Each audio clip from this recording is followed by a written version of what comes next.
Hey guys, and welcome back to another tutorial about how to make your own silent princess flower from the game Breath of the Wild.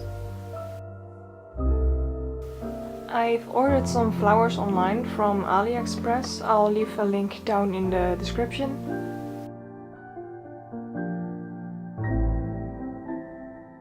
And as you can see, I'm tearing apart some flowers because I only need a flower with 5, pieces or petals or how you want to call them.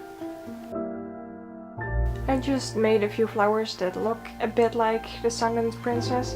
They might not be 100% accurate, but it's my first time trying something with flowers.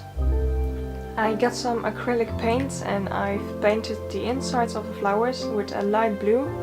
I've made the paint a little bit thinner with some water because the flower doesn't have like a strong blue color. And just go wild with your pencil and just paint some flowers.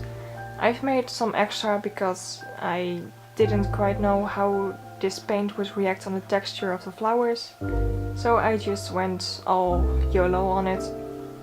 I've ended up making a few more, but well, they didn't turn out the way I wanted, so I threw them away.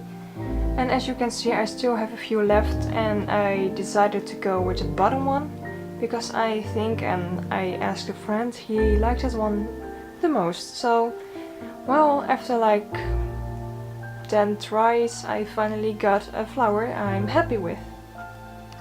When you're done painting your flowers, be sure to let them dry for at least 24 hours, depending on which kind of paint you're using.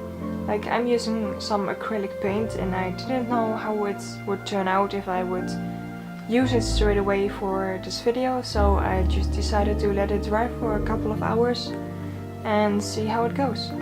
Now that your flower has dried for a couple of hours or 24 hours depending on your paint, you can assemble your flower back into, well, something that looks like the Silent Princess. And that's how I made the Silent Princess flower from Breath of the Wild. It's very easy, the only part that takes a lot of time is the drying process, but after that you got a really pretty flower and, well, there you have it. I hope you guys enjoyed watching. Please leave a like if you enjoyed the video, and if you make these flowers, please let me know. I would love to see your creations. So I'll see you guys in the next tutorial. Bye!